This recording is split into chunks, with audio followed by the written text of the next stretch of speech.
Hello everyone. आज हम pollution chapter के कुछ इम्पॉर्टेंट क्वेश्चंस को सॉल्व करेंगे। ये इसका फर्स्ट पार्ट है। आगे आने वाले वीडियोस में हम इसी चैप्टर के कुछ इम्पॉर्टेंट क्वेश्चंस को सॉल्व करेंगे। स्टूडेंट्स, इस चैप्टर से जनरल साइंस में और ईवीएस दोनों में क्वेश्चंस पूछे जाते हैं, इसलिए ये एक इम्पॉर्टेंट चैप्टर है। इससे एग्जाम्स में क्वेश्चन पूछे जाने के चांसेस बहुत ज़्यादा होते हैं। तो चलिए हम शुरू करते हैं। क्वेश्चन नंबर 1 है, निम्नलिखित में से कौन सबसे अधिक विषाक्त मोस्ट टॉक्सिक है? ऑप्शन नंबर ए है कार्बन, दूसरा है कार्बन मोनोऑक्साइड, तीसरा है कार्बन डाइऑक्साइड और लास्ट है SO2 यानी सल्फर डाइऑक्साइड। तो आपको बताना है कि इसमें से मोस्ट टॉक्सिक कौन सा है। मोस्ट टॉक्सिक मतलब अधिक जहरीला। बताइए स्टूडेंट्स। चलिए मैं बताती हूँ। इसका आंसर होगा कार्बन मोनोऑक्साइड। कार्बन मोनोऑक्साइड एक बहुत जहरीली गैस है, पॉइजनस गैस है, सबसे ज़्यादा पॉइजनस गैस है। ये जो है वातावरण में किस तरह आ जाती है, ऑटोमोबाइल्स जो होते हैं, जैसे व्हीकल्स जो होते हैं, जो गाड़ियाँ होती हैं, उनसे जो धुआं निकलता है वो एयर पोल्यूशन का मुख्य कारण होता है। इसमें जो है 77% होता है कार्बन मोनोऑक्साइड, 8% होता है नाइट्रोजन ऑक्साइड, 13% तक हाइड्रोकार्बन होते हैं। तो आपने देखा कि 77% क्या होता है, कार्बन मोनोऑक्साइड होता है। कार्बन मोनोऑक्साइड जो है क्या करती है, हीमोग्लोबिन जो कि एक रेस्पिरेटरी पिगमेंट है यानी कि श्वसन वर्णक है, जो ऑक्सीजन को हमारे शरीर में पहुंचाता है सभी जगह पे। तो ये क्या करती है कि हीमोग्लोबिन के साथ ऑक्सीजन की अपेक्षा अधिक तेज़ी से बाइंड कर जाती है और कार्बोक्सी हीमोग्लोबिन बनाती है, और इसी वजह से ऑक्सीजन के वहन को ये क्या करती है, रोक देती है। कार्बन डाइऑक्साइड को हम साइलेंट किलर गैस भी कहते हैं, क्योंकि ये हमारे शरीर के विभिन्न भागों में ऑक्सीजन ले जाने की जो प्रक्रिया है उसको रोक देती है। इसका प्रभाव जो है हमारे दिमाग पर, मस्तिष्क पर और सांस लेने संबंधी क्रियाओं पे होता है, इसलिए ये मोस्ट टॉक्सिक गैस है। चलिए स्टूडेंट्स, अब हम क्वेश्चन नंबर 2 को देखते हैं। क्वेश्चन नंबर 2 है, कई देशों में DDT के प्रयोग पर प्रतिबंध है क्योंकि। ऑप्शन नंबर 1 है, यह पानी में अधिक घुलनशील है। ऑप्शन नंबर 2 है, यह घास चरने वाले स्तनधारियों में अधिक विषाक्त है। सी है, यह वातावरण में ज़्यादा देर तक टिका रहता है। और डी है, यह नाशक जीवों पर कम घातक प्रभाव डालता है। तो बताइए इसमें से क्या ऑप्शन सही हो सकता है? नाशक जीव यानी पेस्ट पर। अब बताइए इसमें से क्या आंसर सही हो सकता है? इसका आंसर नंबर होगा ऑप्शन नंबर सी इसका सही आंसर है। यह वातावरण में ज़्यादा देर तक टिका रहता है, high degree of persistence in the environment. ठीक है, क्योंकि DDT जो है एक पेस्टिसाइड है। पेस्टिसाइड मतलब इसका यूज़ किया जाता है फसलों में, कीट जो इंसेक्ट्स होते हैं उनको मारने के लिए इनका यूज़ किया जाता है। कभी कभी क्वेश्चन आ जाता है कि ये किस तरह का पॉल्यूटेंट है। ये एक नॉन बायोडिग्रेडेबल पॉल्यूटेंट है। नॉन बायोडिग्रेडेबल का क्या मतलब होता है? इसका मतलब होता है जो आसानी से डिकम्पोज ना हो सके, आसानी से अपघटित ना हो सके। अपघटित होना यानी माइक्रो ऑर्गेनिजम्स जो होते हैं वो जो है किसी भी पदार्थ को छोटे छोटे टुकड़ों में तोड़ देते हैं। यही प्रक्रिया क्या कहलाती है? अपघटन कहलाती है। तो ये एक ऐसा पदार्थ है जो कि ईजिली डिकम्पोज नहीं होता, वातावरण में क्या है, ज़्यादा लंबे समय तक बना रहता है और वातावरण में एकत्रित होकर क्या करता है, वातावरण को प्रदूषित कर देता है, पॉल्यूटेड कर देता है। इसी तरह के अन्य पॉल्यूटेंट्स भी होते हैं, जैसे एल्यूमिनियम है, आयरन है, मरकरी है, लेड है, DDT है, प्लास्टिक है। आपने देखा होगा आजकल के समय में प्लास्टिक का यूज़ भी बैन कर दिया गया है, क्योंकि प्लास्टिक भी इस तरह का कंपाउंड है जो कि इजीली डिकम्पोज नहीं होता और पॉल्यूशन को क्रिएट कर देता है। अब हम क्वेश्चन नंबर 3 को देखते हैं। क्वेश्चन नंबर 3 है, जीवों द्वारा अपघटित होने वाला प्रदूषण। ऐसा पॉल्यूशन जो ऑर्गेनिजम्स द्वारा डिकम्पोज हो जाए, अपघटित हो जाए, क्या है? पारा है, सीवेज है, प्लास्टिक है या एस्बेस्टस है। आपको बताना है इसमें से कौन सा ऐसा प्रदूषण है जो जीवों द्वारा अपघटित हो सके। तो इसका आंसर होगा सीवेज। सीवेज जो है एक ऐसा पॉल्यूशन है, पॉल्यूटेंट है जो इजीली डिकम्पोज हो जाता है। सबसे पहले तो आपको पता होना चाहिए कि सीवेज क्या है। सीवेज डोमेस्टिक वेस्ट है, यानी कि रिहायशी इलाकों या घरों से निकलने वाला जो भी कूड़ा कचरा होता है उसे हम सीवेज कहते हैं। यह एक बायोडिग्रेडेबल पॉल्यूटेंट है। बायोडिग्रेडेबल का मतलब होता है जो अपघटित हो जाए, और नॉन बायोडिग्रेडेबल का अर्थ होता है कि जो अपघटित ना हो। तो ये किस तरह का पॉल्यूटेंट है? बायोडिग्रेडेबल पॉल्यूटेंट है। ठीक है।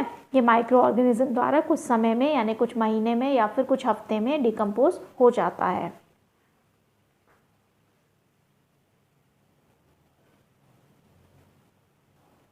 क्वेश्चन नंबर 4 है वायु प्रदूषण का कारण है। अब इसमें मैं बताना है कि वायु प्रदूषण का कारण क्या है। कीटनाशक हैं, सीवेज है, धुआं है, ध्वनि विस्तारक है। यानी कि ध्वनि विस्तारक का मतलब क्या हुआ, जो नॉइज़ पॉल्यूशन को क्रिएट करते हैं। ठीक है, तो इसमें कीटनाशक भी हो सकते हैं आंसर में, लेकिन यहाँ पर जो धुआं है वो वायु प्रदूषण का मुख्य कारण है। धुआं यानी कि स्मोक, फॉसिल फ्यूल जब हम जलाते हैं, जैसे फॉसिल फ्यूल यानी जैसे जीवाश्म ईंधन कहते हैं, जब हम उसे जलाते हैं, जैसे फॉसिल फ्यूल कौन कौन से हैं, जैसे कोल हो गया, डीजल हो गया, पेट्रोल हो गया।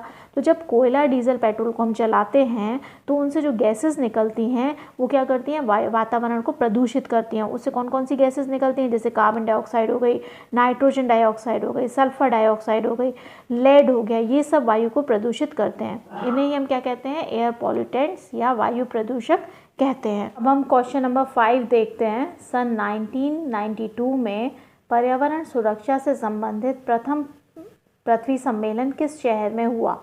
कोपेनहेगन में, रियो डी जेनेरो में, वॉशिंगटन में या स्टॉकहोम में? आपको बताना है कि एनवायरमेंट प्रोटेक्शन से संबंधित जो पृथ्वी सम्मेलन हुआ था वो किस शहर में हुआ था। तो इसका आंसर होगा रियो डी जेनेरो। ये क्वेश्चन इंपॉर्टेंट क्वेश्चन है ईवीएस के पॉइंट ऑफ व्यू से। ठीक है, तो इसका आंसर होगा option number B, Rio de Janeiro. अब आते हैं क्वेश्चन नंबर 6 पे। पेड़ पौधे प्रदूषण को घटाते हैं क्योंकि यह अवशोषण करते हैं। हमें ये बताना है कि पेड़ पौधे किस तरह से पॉल्यूशन को कम करते हैं, वो क्या एब्जॉर्व करते हैं और क्यों एब्जॉर्व करते हैं।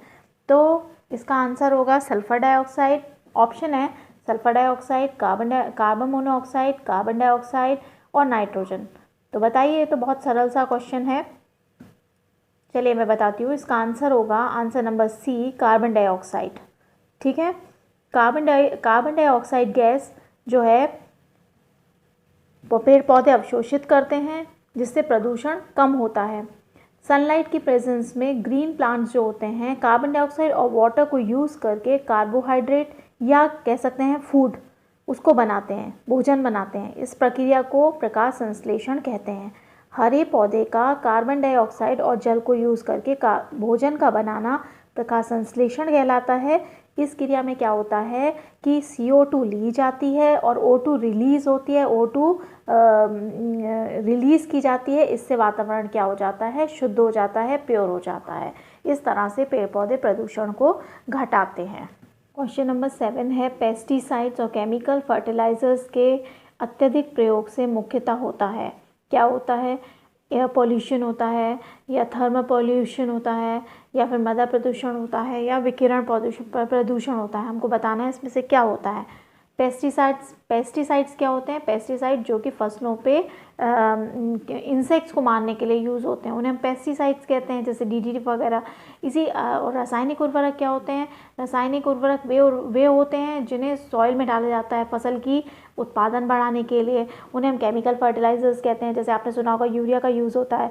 तो ये पूछा है कि पेस्टिसाइड और केमिकल फर्टिलाइजर्स के यूज़ से मुख्यतः क्या होता है, तो बताइए स्टूडेंट्स। तो इसका आंसर होगा सॉइल पॉल्यूशन। देखिए, और एयर पॉल्यूशन भी होता है लेकिन कम मात्रा में होता है, मृदा प्रदूषण ज़्यादा मात्रा में होता है, सॉइल पॉल्यूशन ज़्यादा मात्रा में होता है। आधुनिक कृषि में क्या हो रहा है कि केमिकल फर्टिलाइज़र और पेस्टिसाइड्स का बहुत मात्रा में यूज़ होता है। तो ये सॉइल पॉल्यूटेंट क्या होता है, ज़मीन पे पड़े रहते हैं, सॉइल में पड़े रहते हैं और जो है प्लांट्स के माध्यम से, पौधों के माध्यम से फूड चेन का भाग बन जाते हैं। मानव और जंतु के शरीर में उसके थ्रू पहुंच जाते हैं और अनेक बीमारियां उत्पन्न करते हैं, अनेक डिजीज़ेज उत्पन्न करते हैं। यही कारण है कि कई देशों में DDT का यूज़ क्या कर दिया गया है, बैन कर दिया गया है, बंद कर दिया गया है। क्वेश्चन नंबर 8 को देखते हैं। क्वेश्चन नंबर 8 है धुंध या स्मॉग बनता है। ऑप्शन ए है धुएं और कोहरे से, बी है वाष्प के संघनन से, सी है कोहरा और NO2 से और डी है धुएं और CO2 से। हमें बताना है कि स्मॉग यानी कि धुंध किससे बनता है। तो बताइए स्टूडेंट्स, ये इम्पॉर्टेंट क्वेश्चन है। इसका आंसर होगा धुएं और कोहरे से। ऑप्शन नंबर ए सही होगा। स्मॉग क्या है, स्मॉग एक तरह का प्रदूषण है। ये विजिबिलिटी को कम कर देता है, विजिबिलिटी यानी दृश्यता को कम कर देता है। आपने सर्दियों में देखा होगा कि जो कोहरा सा दिखाई देता है, आपको कुछ धुंध सी दिखाई देती है, उसमें क्या होता है कि पॉल्यूटेंट धुएं और कोहरे के साथ मिल जाते हैं और स्मॉग को बनाते हैं। स्मॉग जो होता है मनुष्य और प्लांट्स, पेड़ पौधों दोनों के लिए क्या होता है, खतरनाक होता है। क्यों? क्योंकि इसमें ऐसे केमिकल्स होते हैं जो आँखों में जलन पैदा करते हैं और मनुष्य को सांस लेने संबंधी परेशानी होती है। आपने ऐसा दिल्ली में भी सुना होगा कि दिल्ली में स्मॉग के कारण बहुत सी प्रॉब्लम्स आई थी अभी के विंटर्स में, तो इसी को हम स्मॉग कहते हैं। तो इसका आंसर क्या होगा, धुएं और कोहरे से। चलिए क्वेश्चन नंबर 9 देखते हैं। 71% पृथ्वी का तल ढका हुआ है, इसका आंसर देना है। सरल सा क्वेश्चन है। देखिए, भूमि से ढका है या हवा से, जल से, कोयले से, बताना है आपको कि 71% पृथ्वी का तल किस चीज़ से ढका हुआ है। तो इसका आंसर होगा, आप सोचिए, चलिए मैं बताती हूँ। इसका आंसर होगा 71% पृथ्वी का तल ढका हुआ है जल से। ठीक है, इसलिए ऑप्शन नंबर सी इसका करेक्ट आंसर होगा। चलिए अब क्वेश्चन नंबर 10 को देखते हैं। किसी नदी के प्रदूषण स्तर की माप की जाती है। तो उसमें पूछा है कि कोई नदी है वो कितनी पॉल्यूटेड है, उसकी माप हम किस चीज़ से कर सकते हैं। ATP से कर सकते हैं, STP से कर सकते हैं, BOD से कर सकते हैं, WPL से कर सकते हैं। किस से हम किसी नदी के पॉल्यूशन लेवल को माप सकते हैं। तो बताइए, सोचिए स्टूडेंट्स, इसका आंसर क्या होगा। ये क्वेश्चन एक अच्छा क्वेश्चन है, इंपॉर्टेंट क्वेश्चन है जो कि पूछा जा सकता है एग्ज़ाम में। तो चलिए मैं बताती हूँ। इसका आंसर होगा ऑप्शन नंबर सी, BOD द्वारा। तो BOD क्या होता है, BOD होता है, इसका फुल फॉर्म होता है बायोकेमिकल ऑक्सीजन डिमांड। क्या होता है इसका full form, biochemical oxygen demand. ठीक है, क्या होता है कि जो डोमेस्टिक वेस्ट है, इंडस्ट्रियल वेस्ट है, यानी कि घरेलू वेस्ट या फिर इंडस्ट्रीज से निकला हुआ, औद्योगिक धंधों से निकला हुआ जो वेस्ट है वो अपन वाटर में डाल देते हैं, पानी में डाल देते हैं। पानी क्या होता है, पॉल्यूटेड हो जाता है। जल प्रदूषण को हम किससे मापते हैं, BOD से। BOD क्या है, जल में उपस्थित सूक्ष्म जीवों द्वारा ग्रहण की गई O2 की मात्रा। मतलब जल में जो माइक्रो ऑर्गेनिज्म प्रेजेंट है वो कितनी ऑक्सीजन ग्रहण करते हैं, वो ही क्या कहलाती है, BOD। इसकी सामान्य सीमा वैसे कितनी होती है, 3 ppm होती है। लेकिन जब हम बहुत सारे जल प्रदूषक को डाल देते हैं तो BOD जो है बढ़ जाती है। जब BOD बढ़ जाती है, अगर किसी जल में BOD की मात्रा ज़्यादा है तो इसका मतलब ये हुआ कि वो जल अधिक पॉल्यूटेड है। BOD बढ़ने पर क्या होगा, BOD बढ़ने पर माइक्रो ऑर्गेनिज्म क्या करेंगे, अधिक O2 यूज़ कर लेंगे। इससे क्या होगा कि एक्वेटिक एनिमल्स जो होते हैं, जो जलीय जीव हैं, उन्हें श्वसन के लिए आवश्यक O2 नहीं मिलेगी, तो वो क्या होंगे, मरने लगेंगे। तो किसी भी नदी के प्रदूषण स्तर की माप हम BOD द्वारा कर सकते हैं, बायोकेमिकल ऑक्सीजन डिमांड द्वारा।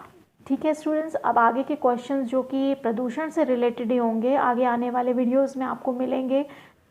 स्टूडेंट्स, अगर आपको मेरा ये वीडियो अच्छा लगे तो प्लीज़ नोटेड क्लासेस को सब्सक्राइब करें, अपने वैल्यूएबल कमेंट्स दें और पास दिए गए बेल आइकन को प्रेस करना ना भूलें, ताकि आपको मेरी बनाई हुई वीडियोज़ की नोटिफिकेशंस प्राप्त होती रहें। Thank you.